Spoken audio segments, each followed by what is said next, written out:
because I've been pushing the trolley, right? So you're pushing a dirty cart, trolley, a fucking cart, cart, by the way, not a trolley, a cart. Trolley. So you've been pushing a cart that they don't ever wash the wipe at all, and you take your hand immediately off this cart. I know, and you lick your finger. And I try and do it. I it's one of the most creepy things that I do. Fecal matter's probably on that.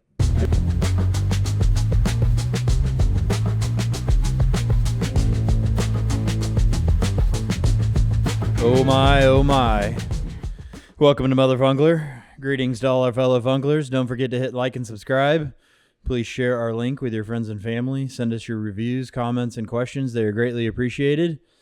I am downtown Trevor Brown. We are at Atomic Barber Company in Hannibal Square, Winter Park, Florida. Nick and Pergosson are here, and the intuitive muse is running the board. The sorceress over there taking over for the wizard. I like it. Our super producer. Oh. Super rest producer. Do you have a microphone? Are you going to say hi? I do. That's my wife. There you go. Oh, possessive, my wife. I like it. So one of the things that I've been thinking about, and I wonder whether you guys have a view on it, is that with this whole push to AI and technology and all of that, I've been thinking about that I actually like a lot of very old-fashioned things. One of the things... Like missionary style sex only. No, one of the things is that I've never gotten quite used to is when I read a document, for example, I need to print it out. I do not like reading, various pages on a computer. Do you lick your fingers to turn the page? That's the real problem. He found himself licking his finger and flicking the fucking computer screen over and over. I do again. lick my fingers, but not when I'm not there. I do lick my fingers. Whoa! And I do it then where? And I hope nobody's seeing it. But when I'm at Publix, those packets that you get when you're in the grocery store in the kind of the veg section.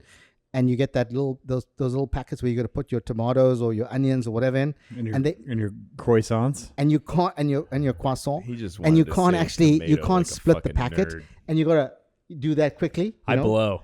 What do you do? I blow. I take it. Yeah. So I don't lick my fingers. I just That's end just up fucking weird. Because I've been pushing the trolley, right?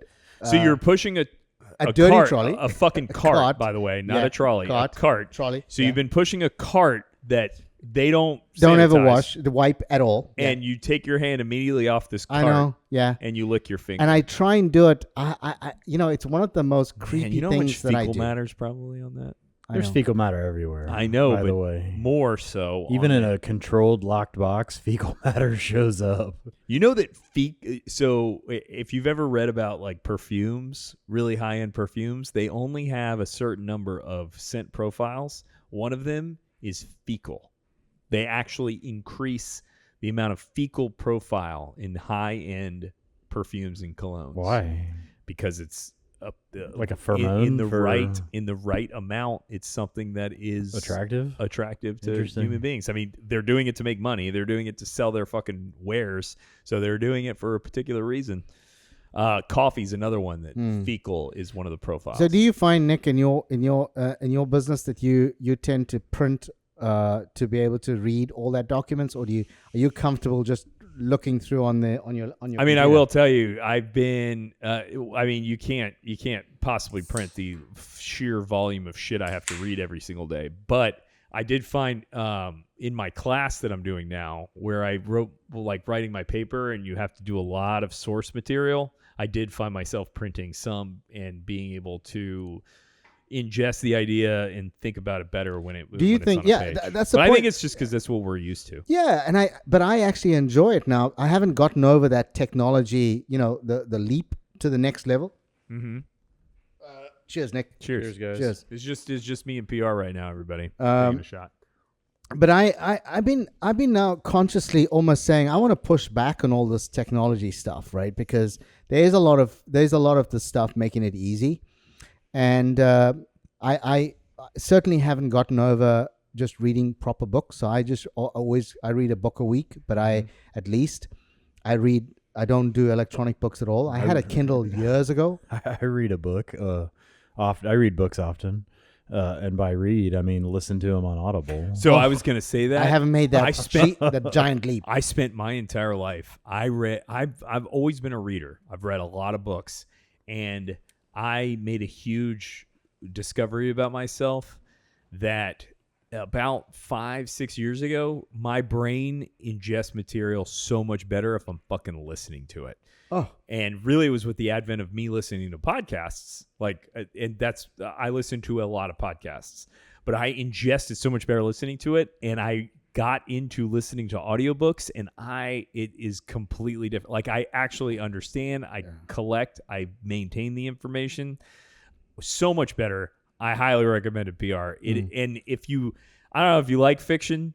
When you're in fiction, certain books have like casts, so it's different people doing the different parts, and it's like a completely different experience. so I'm probably I haven't given it a good enough chance. I say I have never listened to an Audible as yet. Not even one. Not one.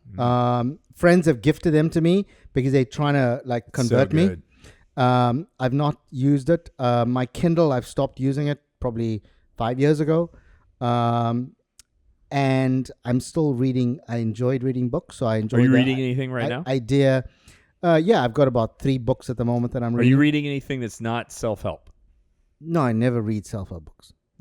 Well, our definition of self-help has been and always will be different. Yeah. So what are you reading right now? So I like reading Stephen King. A lot of and I find so there's. Are you into this new one right now? So I think I may have bought it. I'm not sure if I read it, but the one that here's the thing is I do not watch horror movies as a rule of thumb. I'm too afraid to watch horror movies, right?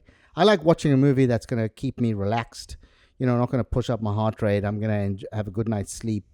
And so I think it's called The Institute was a book that he wrote, and I read that.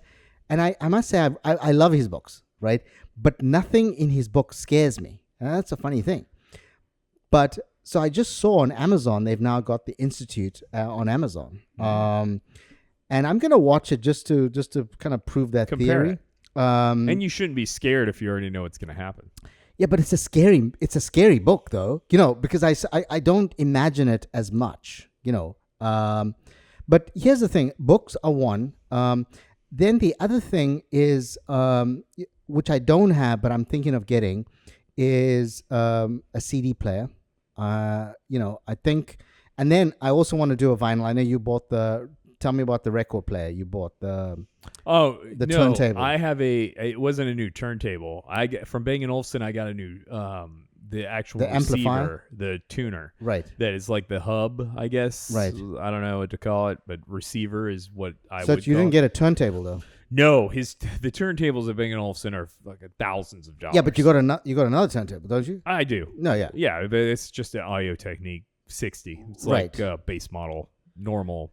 So I want to do that as well because I enjoyed the idea of putting a record on and taking that arm and putting it on and doing that kind of stuff. And I'm finding the idea of just music on demand just to be no longer fun anymore.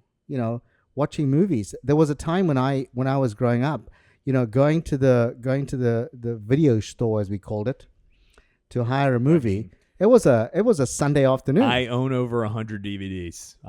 If there's a movie that I really care about, I've known, and I'm also worried about the editing out of things in films that I really like.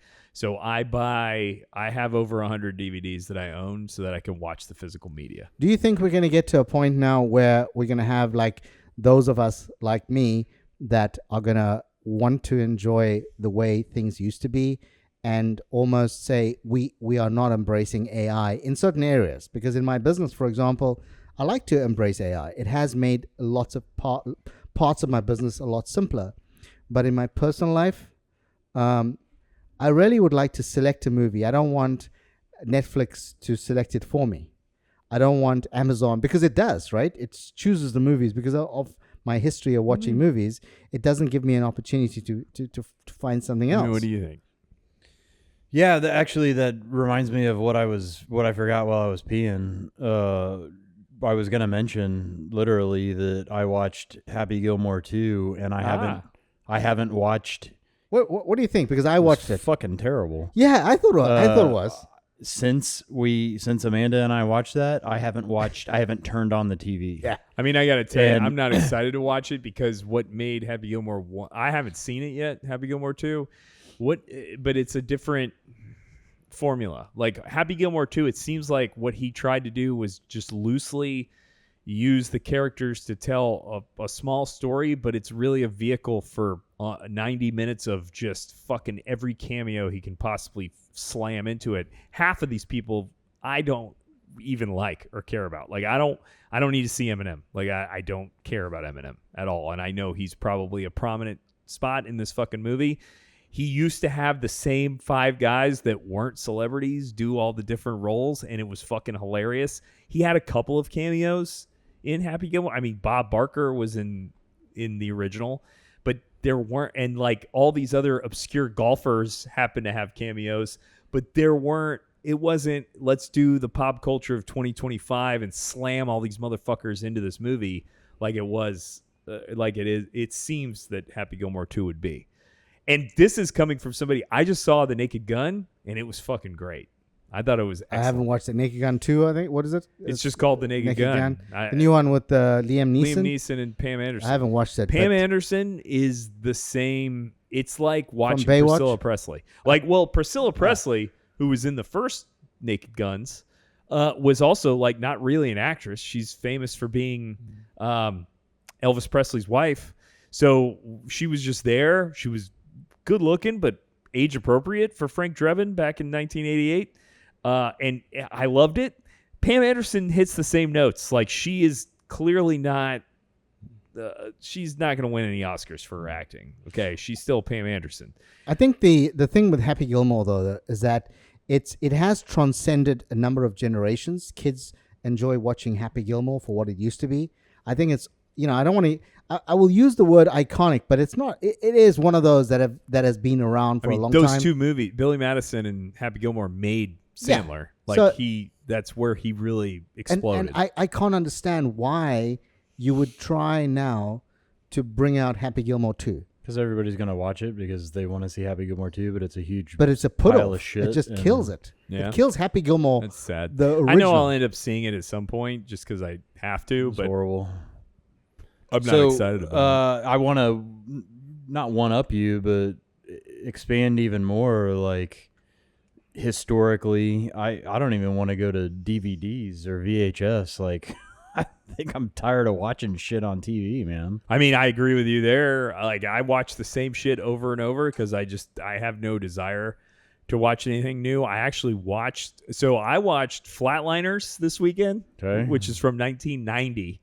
Okay.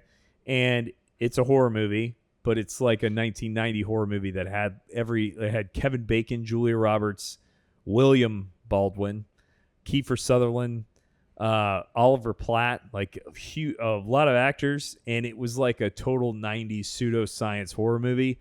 It was fucking great to watch. It was absurd, cool to watch. Then I watched a movie I'd never seen before called Coherence, which was an independent film. Is but it was like I'd rather have spent the last hour and a half watching something I've already seen a million times and know is fucking great. I want to know if I've officially approached the age where everything new doesn't work for me, and I'm trying to live the glory. Like You're like the old man on the fucking front porch. I want to hear all the old stuff. I'm tired of the new shit. I feel. I want movies to come out that were like, I really liked Lawrence of Arabia. The cinematography, the sweeping shot, the space of those shots. There's nothing like it's all fucking, you can tell it's fake. It's not like it used to be. Dude, I miss the understated shit. Like one of my favorite films, Gross Point Blank, is a 1997 movie with John Cusack where it's like you can tell it's like it's just a normal movie. There's no crazy epic fucking CGI, all these crazy actors with other shit. His clothes are like normal clothes in the movie. Like I love watching it. I love watching the character between the back and forth. I love stumbling into a 90s movie that I can check out that has that same aesthetic. It's just now, I don't know. It's the need to compete with fucking comic book movies.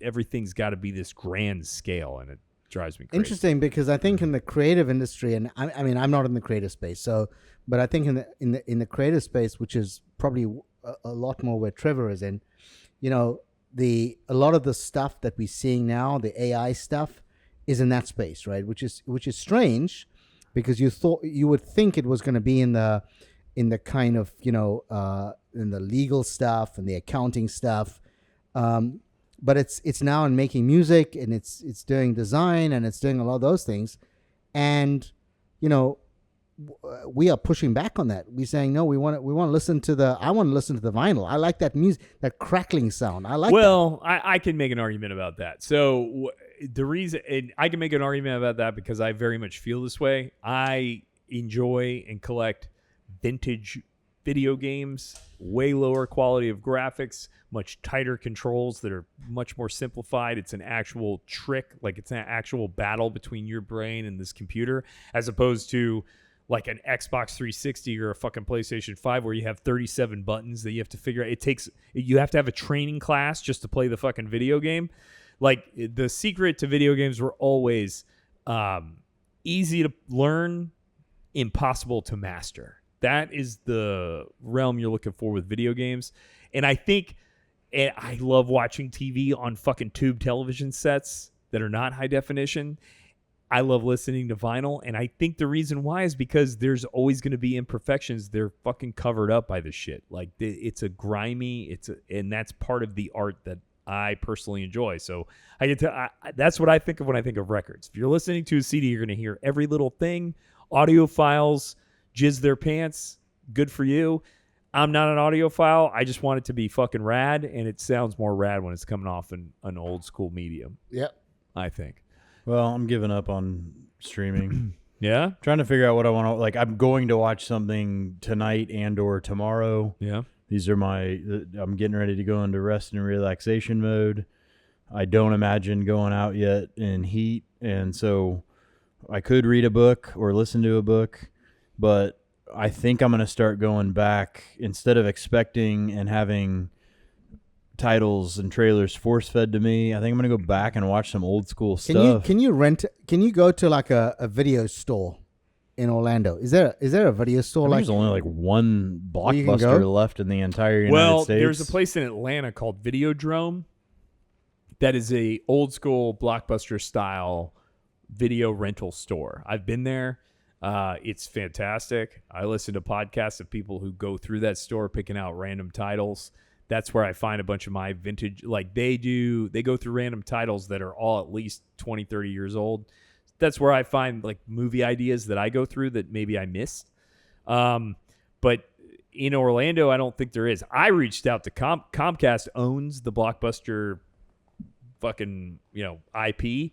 And I reached out to them and was like, hey, what would it cost? Like, what would it cost for me to have a fucking Blockbuster in Orlando? Like, what would it, and I've gotten no response. And this is coming, I put it on my letterhead, my law letterhead, where I'm like, listen, I'm an attorney in Orlando. I have the means. I'd like to open a Blockbuster. What is it going to cost for me to use just the name? I'll pay for everything else. And they just fucking think it's a joke. They don't respond. Yeah, I think that it's going to go back where there's going to be a number of people that just want to listen to things in the way it's meant to sound and the way it's meant to be. Live. It's supposed to be live. It's not supposed to be recorded. Well, and going to Blockbuster was a scenario. Like, you went there. Yeah. And you fucking walked around. I mean, you worked at a Blockbuster, Trevor. I managed. Yeah. So you would go there. You'd walk around. You'd get something. You'd go home. You'd set everything up. You'd fucking put it in. You'd have 2 hours, and that's the end of your night. Like that. There's something romantic about this. That. This is a exploration again, and I can't remember if we mentioned it previously, but I'm going through the exercise of delayed gratification. You go to a Blockbuster, you pick one or two movies, you pick one box of candy. You're married to the box of candy, and you're married to the movies. Whether the movie's a a big dog turd or not, that's the only movie you have to watch that night. Yeah. And so it's like, well, we're going to watch this and we're going to fucking enjoy it. And it made it more of a pinnacle experience to take the risk to get something that was unpopular or explore and have a turd come out. But it's delayed and then you're like, shit, I'm never going to make that mistake again. Yeah. I'm going to get the better movie next time. And it's a game. It's more of a fun, complex game than having everything available at the touch of a button. But you also, you enjoyed it so much, because what I find that I do on a weekend is that I have like a gazillion movies available because I've got all these streaming channels available, and I go through Netflix and there's like thousands, right? And I watch something for like 10 minutes, and then I switch to another one, and then I switch to another one. I'm like, goodness me. And then I'm onto, the next Amazon, and then I'm onto whatever it is, the next. It's that's why I'm going to quit, is because it frustrates me that I'm switching through it and I don't like what I started. And then you realize, why am I even investing time? And you realize you just spent fucking wasted 40 minutes of your life just thumbing through the goddamn menu. But also the decision so to quit is so easy, right? Yeah. Because it wasn't a hard decision. I didn't drive there. I didn't go through and make a decision to make that purchase. Because had I done that, I'm going to watch Beverly Hills Beverly Hills Cop. I wasn't impressed. So talking about that, I also was not impressed with the second Beverly Hills. You mean the fourth Beverly Hills Cop? Yeah, whichever one it is. So I was, it's because I went in with a expectation of a film from this year. Right. I did not go in thinking it was going to be the fucking first one or the second one, because they were like par excellence. Yeah. But you can't. Dude, sensibilities have changed. The culture, we can't make these fucking great movies. But why make anymore. them? I mean, why did, There's a reason everybody's making fucking comic book movies. Yeah, because they don't you can't make edgy comedies anymore because you're going to get fucking canceled. You can't, it's just not the way, you're not going to make any money. And at the end of the day, that's what Hollywood needs to do. The difference is they would spend fucking, $17 million making Beverly Hills Cop. They'd make a fucking movie that's universally known to be great, but it's rated R, and it would make $58 million at the box office, and everybody's ecstatic. You'd make all these forever, like, smaller returns on DVD sales, tape sales, whatever. But it's a IP that was created and was awesome, but the producers only made $30-something million on it. Now, the trend is you have to spend $400 million and you have to make $2 billion or it's not a feasible movie. So the only thing they can do is fucking comic book movies. And that's where the Naked Gun that just came out, they spent $48 million on it, which is really low in the current state of the box office to spend $48 million. And it looks like they're going to probably make 110, 120 total, which is a 100% profit on a film. But they're going to, that's not the film they want to make. They want to make fucking Green Lantern 6, which is a reboot of a reboot of a reboot of a fucking comic book movie. Yeah. The nice thing about it, though, with the technology, and I hate the idea of technology making life so easy, but I think we could make A Day in the Life in Winter Park. We could put it on Netflix or I think it'd be so fucking boring. You know what? We could, and it would be a huge pile of shit. Yeah. And it'd be boring, but we could get it on Netflix And because then you they'll get it on fucking Netflix. play anything on I Netflix. agree. Yeah, exactly. I mean, and then, we could win an award and, off we go. The most, when you guys were talking about Blockbuster and then not just movies, but everything going out for the evening, I can smell a Blockbuster right now. the important part for me in those experiences were community. That my favorite memories of Blockbuster was when I was in grade school. We'd spend the night at somebody's house. We'd load up in a minivan, knowing that we're gonna return to pizza.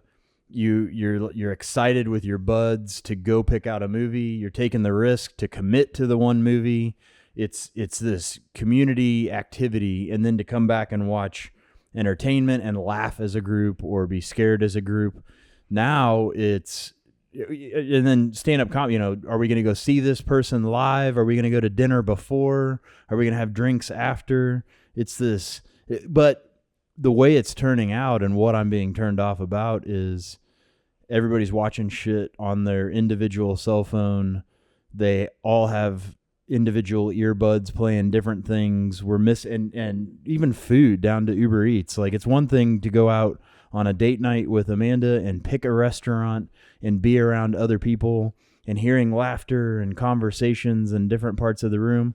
And then I think most people are hitting Uber Eats, and it's not even a joint endeavor anymore. It's like, oh, you want Chinese and I want, well, yeah, we'll just order whatever. And it's not this exactly. It's not this group effort to collaborate. And it's not high conviction, right? It's the idea. There was a time when where you decided, okay, we're gonna go to Pizza Hut, right? Everyone's gonna eat. We're gonna eat pizza, and the idea now is you can pretty much without offending anyone in the group. You can. We were talking about one of the old-fashioned things earlier on off mic. Do you still pick people up from the airport? We had our super producer that went off now to pick somebody up from the airport. I almost never do it. I can't remember when last I actually picked somebody up from the airport.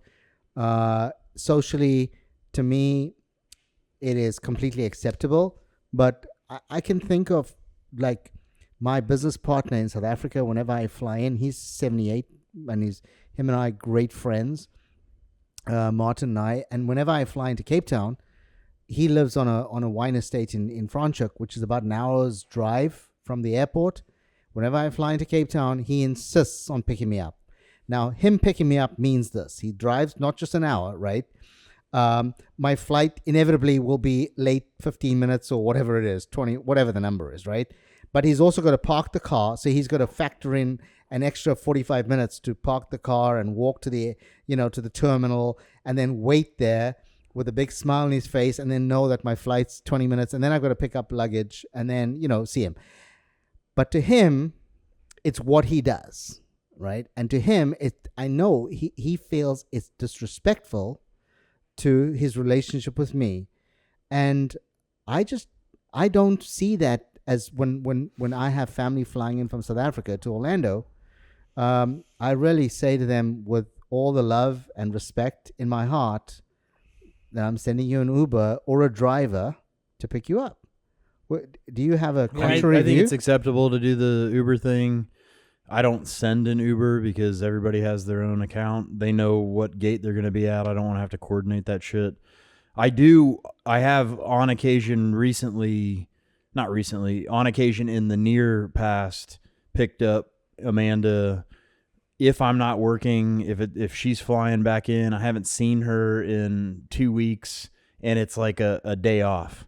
I have done that. I think that she kind of quit asking me to do that on the last go around because I was so angry. I mean, what you guys in traffic driving back. What you're talking about is What? So what you're talking about is technology giving us the ability to get rid of more and more miserable things. No, you're talking about for me it's fun. Forced nostalgia, I get it. For me, it's fun to go pick up Amanda because it's time spent in the car talking about her trip on the way back, yes, I suppose. I agree.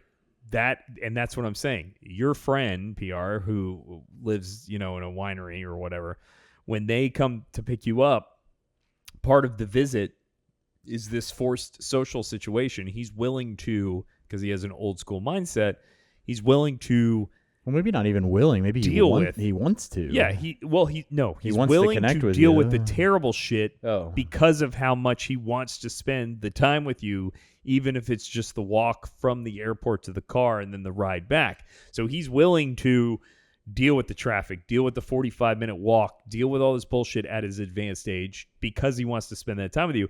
Modern generations are like, I mean, we're gonna trim the fat. We're gonna modern generations get in the car and put on their own headsets anyway. So that's they're not talking to each other anyway. What I'm saying is they are like, we're gonna trim the fat off of this. We're gonna spend a hardcore 45 minutes where we're sitting there having dinner, but I'm not going to deal with all this other fucking driving and doing all this other bullshit. I'm just going to take the 45 minutes.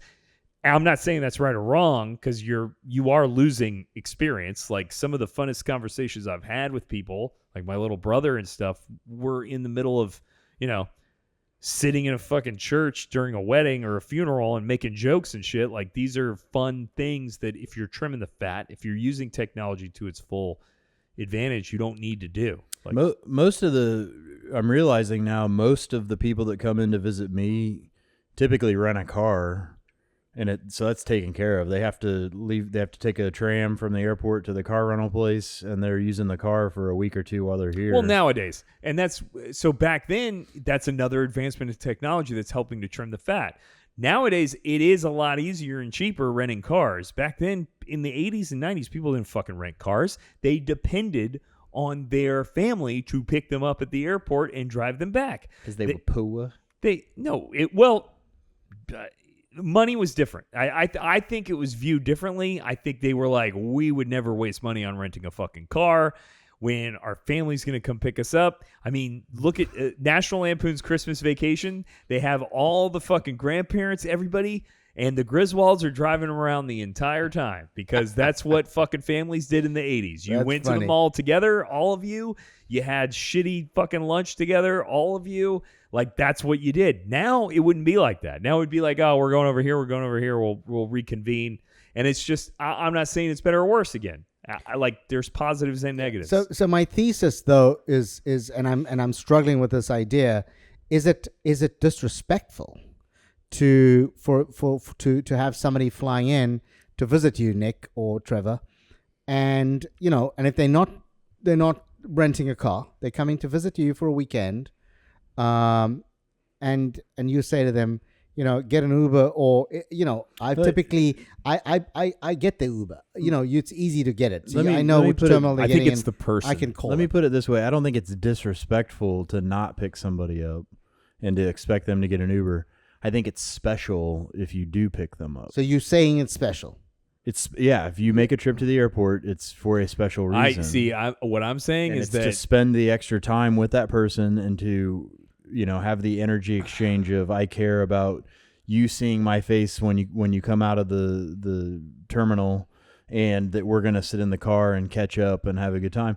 But if I'm busy and I have work scheduled or whatever, it's not disrespectful. That's another thing I guess you could add to it, is that we're now a 24-hour society. Like, you're fucking working. You could have literally work to do 24 hours a day. When in the 80s and 90s, it was like, because there was no internet, the fucking 5 o'clock when you left the office, you're impossible to get in touch with. They could call your house, and the house is just either an answering machine or somebody going, Clark's not here right now. Click. Otherwise, there's no way to find you, so you're just out and about. Yeah.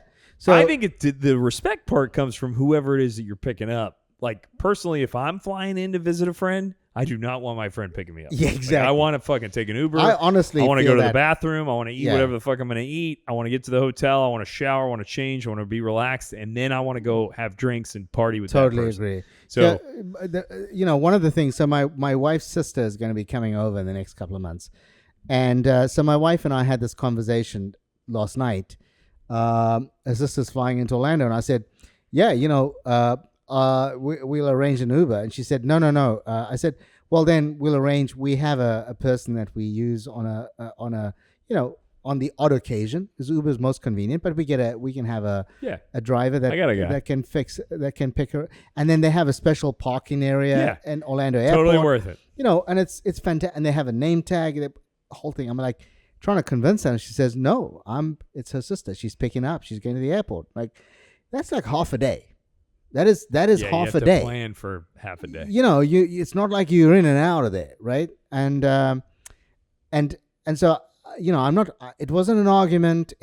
There was no winner or loser in that.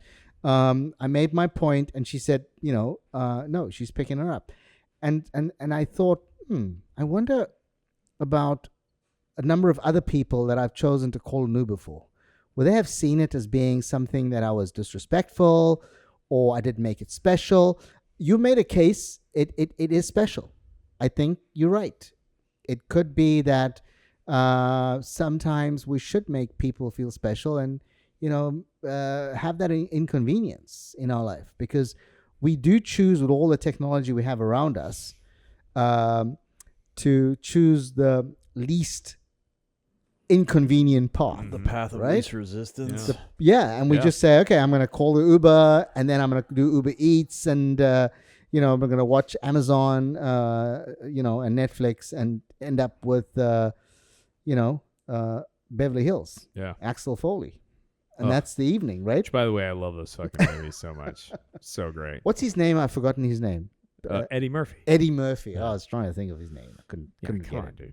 So I mean, I totally agree. I do think that, like, if it was my mother would never say it, but I know she'd want me to come to the airport and pick her up. My father would not want me anywhere fucking near him, except for the like, we're going to dinner. Like, he'd want me to send a fucking car, take him. We have no contact. When we're supposed to meet at dinner, we get to have 2 hours of us fucking being the best our versions of ourselves, partying together, and then we break off again. I think it comes down to who it is, the situation, the scenario. Does it have to do with male, female, masculine, feminine? In this particular instance, I don't think it does. It could possibly. I know both. I know that how they both operate. My mother would want to just be around me. My father would not. He'd just want to hang out when it's fun and do his own thing otherwise. So that's kind of the two for there. Like, or my brother. So my brother, if he's coming in town with his wife and kids, he would want to take a car, go take care of the kids, show up, everybody be together, and it's party time. If he was coming in town by himself, he'd want me to pick him up. We're taking a shot at the airport. Then we're fucking like going to different bars, partying, raging together. Like, that would be the difference. So I mean, it's situational. It's person. Yeah. I think so. With me, I think that I need to be more. I haven't been until this podcast. What about staying at your house, PR? I've not been very cognizant. Would you want them staying at your house? Would you think they need to stay at your house? I always offer the house. I always say I have other than the bedrooms for my two sons and my wife and I, we do have a very convenient. This is weird, though. suite. This is a question, I think, because in the 80s and the 90s, It was you'd always fucking stay at set home. up a guest house, Yeah. guest room.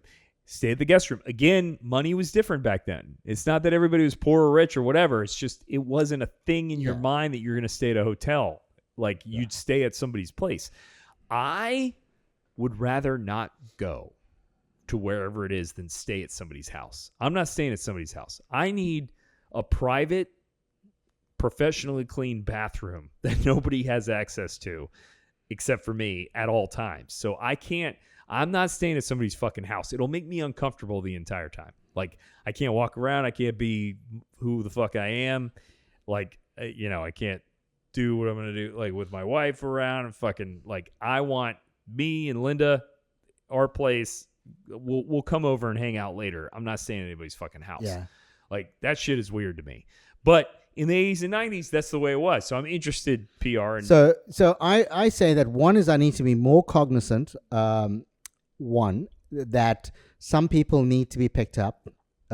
Some people I would be able to I was get away asking with. your opinion about something, and you got to get into how you're going to make yourself better. No, but the second part of it is that is what you're talking about is that I never respectfully stay at somebody's house. Never. Okay, because it's I'm very happy through the day of being social. I can engage socially, but when I don't mind going to bed, but waking up every morning, I absolutely need my personal space. I have my own routine in the morning. And that's why I was asking. I think we've just gotten to the fucking bottom of why it's no longer, I'm going to pick you up at the airport. It's no longer, you're going to stay at my house. It's no longer the way it was in the 80s and 90s where people would have little fucking treats, Intamins, and expect their neighbors to come over. Now we have a different expectation of living our life where we don't have to be on all the time. Like, we now have all of this bifurcated life where we can, because technology has given us the ability to be like alone and who we are still connected to everybody all the time, but at home, and it's just us, and it's so goddamn comfortable to just be yourself so often. So I get that. So whenever I travel, almost I'd say 9 out of 10 times, and I get that.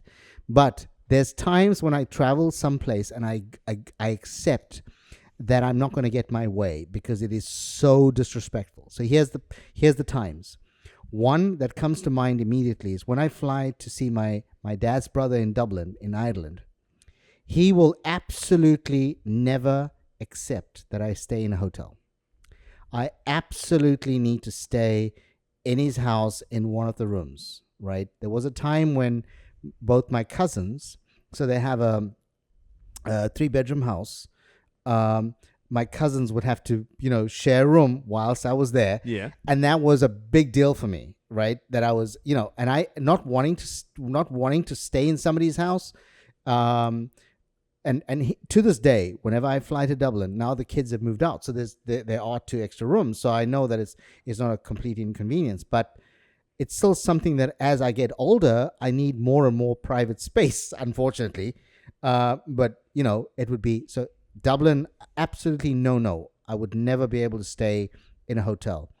And remember, when I'm flying there, I'm just going to go see him. It's not like I'm going to go see the tourist attractions. When I fly to South Africa, when I go home, when I say home, I mean Durban, South Africa. I always stay at my mom and dad's. It has always been that case. So when I go again later this year, I'm staying at my mom's place, right? Fucking wild, bro. And every time I go, I have to look at the hotels and I think to myself, God, I wish I could stay at this hotel, right? Because I like my time, particularly in the morning. I really do. My workout, I have the gym, I got I can go for a run, I got the spa. There's a whole range of things that I enjoy doing. Dude, be honest. Like, you're a middle-aged man. Like, I'm a middle-aged man who drinks a lot of alcohol. I need like a bathroom that throughout the night can be fucking like terrible things can happen, and it's separate from the rest of my experience. Like, nobody has to hear my screams. But imagine if I fly to South Africa, and not stay at home, which is what I've done for like the last, I don't know how long. So I'm just saying that would be socially unacceptable. And then, when I fly to Johannesburg, which is typically when I'm flying out back to home to the US, I have to stay with my brother. If I spend the night, I can't stay in an airport hotel, and that is an inconvenience. Fuck this bullshit, man. I know. Like, that's not. It shouldn't be that hardcore. I don't.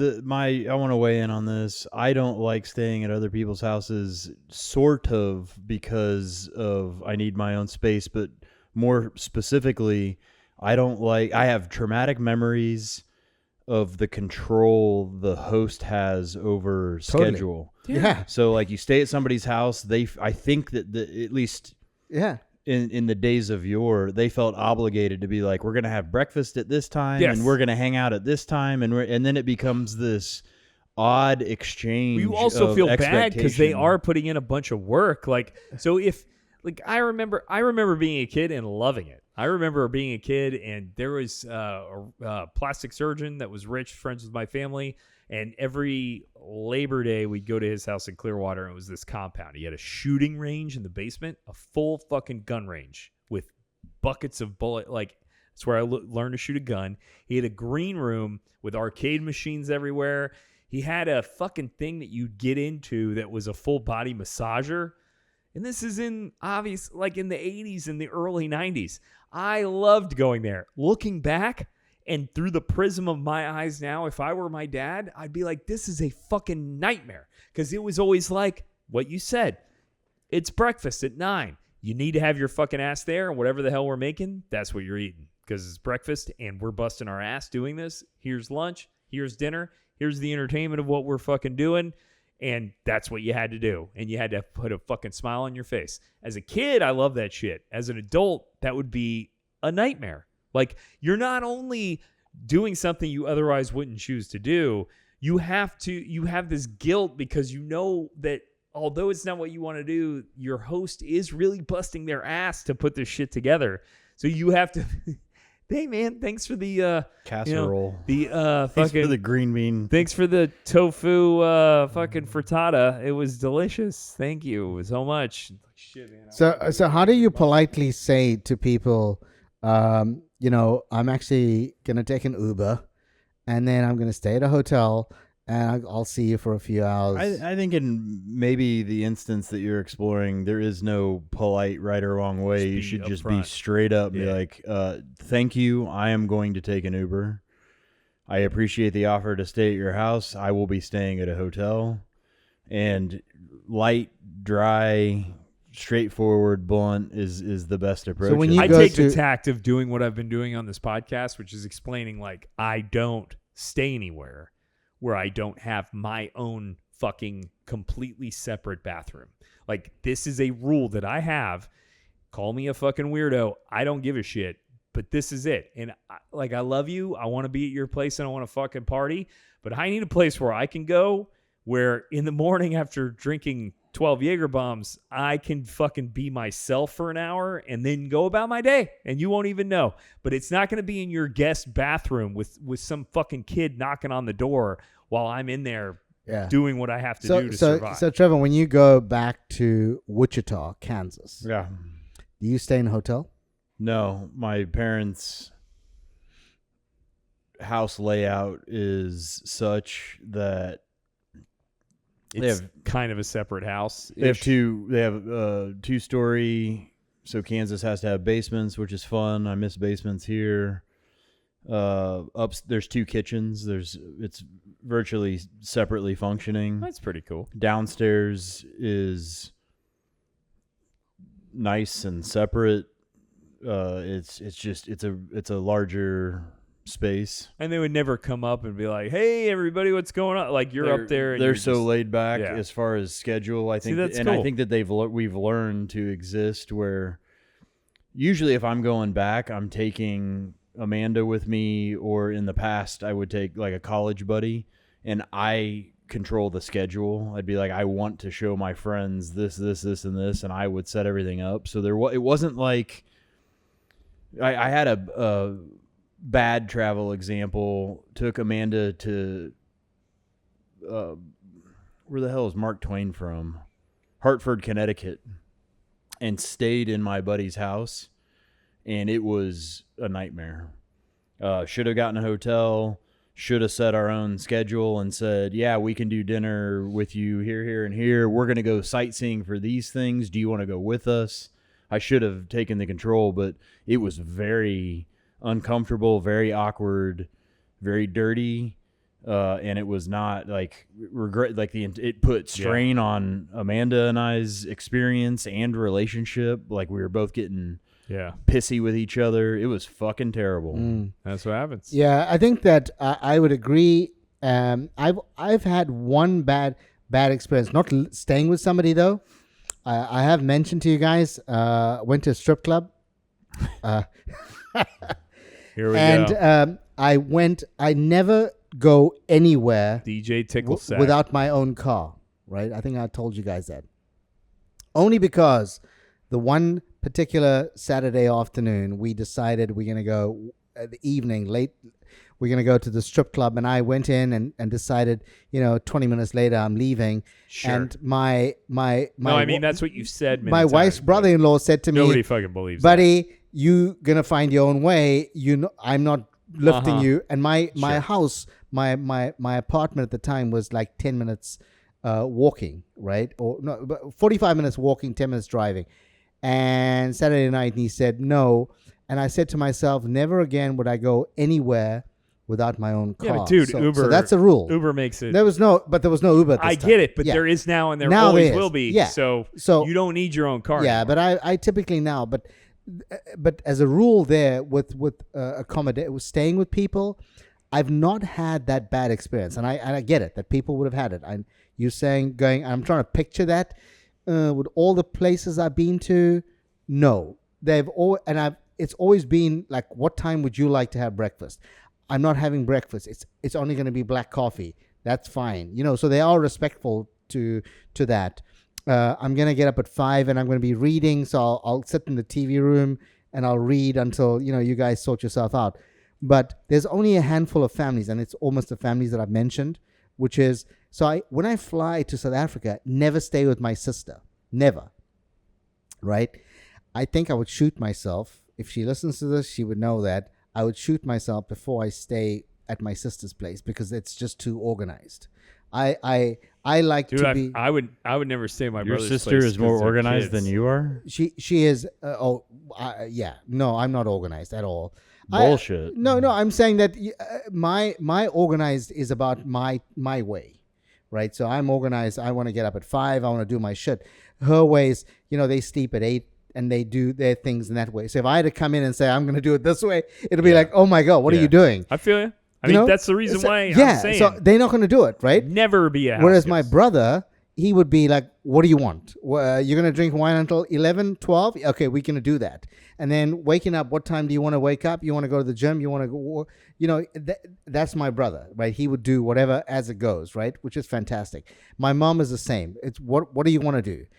You want to have breakfast? No breakfast. But there are certain homes. So the ones that I've mentioned, my mom, my brother, my uncle in Dublin, and my brother, no problem.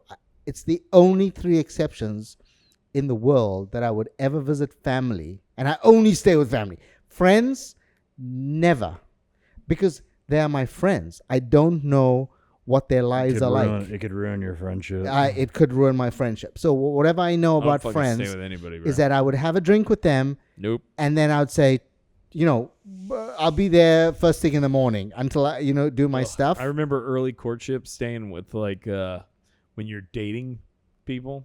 I remember staying with Linda's parents because they were in Bradenton and shit. And I'd be like, I really need to just get a hotel room. You know what I'm saying? But you had to be polite. You had to go and stay there, right? I stayed there. And I remember just So what being was it like? Well, it's funny, especially our dynamic, because she's 11 years younger than me, and her parents are only 14, 15 years older than me. So I'm in the middle here, sitting there, and I'm getting a hotel room is just such an older man move, and I'm I need to not be that. I need them to still view me as a young guy. So I'm I guess I'll fucking stay here. I'm all right, well, leave the goddamn door open so they know we're not doing anything fucking weird. What about the morning routine? That's what from the moment I got there to the moment I left, I'm on the clock. That's what I'm talking about. And I have to make some excuse why I'm going to the McDonald's to fucking tear up their bathroom. God. You know what I'm saying? I had to be I got to get out of here. I got to make a call. I got a client. Oh, that's awful. Because I'm not going to fucking explode Yeah, their that's bathroom. awful. That is All right, awful. are we good? Let's do some mother-licking Funkler nuggets.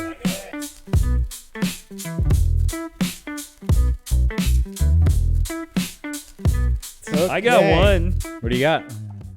I went to a collaboration. Juju. You been to Juju? I love Juju. Yeah.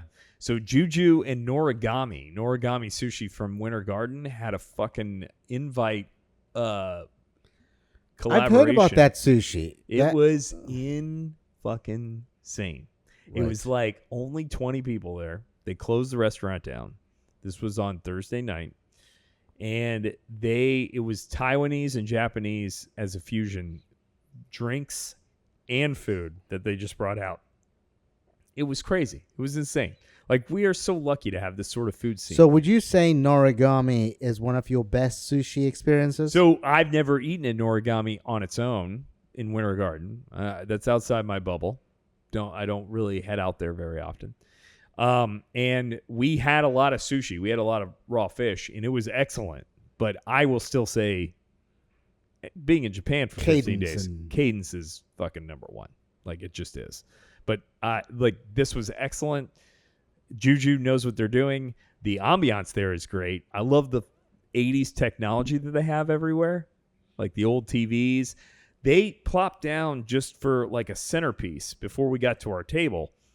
They had a centerpiece, and they had a fucking Game & Watch console unit, which is just a small Nintendo before they made the Game Boy or the Nintendo Entertainment System. They made these little Game & Watch LCD systems. They had a Game & Watch Walt Disney Mickey Mouse system just sitting there. And I was like, that's like thousands of dollars worth of a fucking small unit, and it's just chilling here because it's vintage Japanese technology. Like it place is fucking rad. I loved it. It was great. Was it in Winter Park that you went to? No, Juju. It's on the corner of McGuire and Colonial. It's the old Pizza Hut in front of Target. Pizza Hut. Still looks like a Pizza Hut, which, by the way, I've seen. Dude, are you guys aware there's a documentary about what happened to all the Pizza Huts? No. I haven't watched it, but I'm mentioning it in case you guys want to watch and look at it. On Hulu, there is a documentary that discusses what happened to all of the Pizza Hut buildings in America, because it's at one point in the mid-90s, there were thousands with the same architecture, very distinguished, like you could tell. And most of them are gone. They're now other shit. And they go through, like, one's a church, one's a fucking weed dispensary. Like, I don't know if Juju's in there, but like Juju's trying to be authentic Japanese street food restaurant. Like, they take that. I can't wait to watch the documentary, but it goes through how they've taken all the architecture from these old Pizza Huts and made them into different fucking places. I think it's rad. So that's really, my nuggets. I have a couple other things, but it's shit that I've done over and over and over again. I'm done with nuggies, man. I'm going to become. I would like to volunteer to become the Shirasi connoisseur in this group. Dude, Shirasi and charcuterie, just that's me. Fancy words for plates with a bunch of shit on it. It's all you, PR. You've cornered the market. Snacks. You know, plate of snacks. Plate of snacks. Well, if you give me a glass of wine, either a Shirasi bowl or a charcuterie board, that's my game. All right. That's my game. Well, cool. Good stuff, you guys. Very good. Good show. Yeah. I love you guys. You're my best friends. There you go. You're my best friends. I love you, man. Hit like and subscribe. Leave comments and questions and requests. Connect with us on social media for adventures throughout the week. Live fast, die last. See you in the promised land.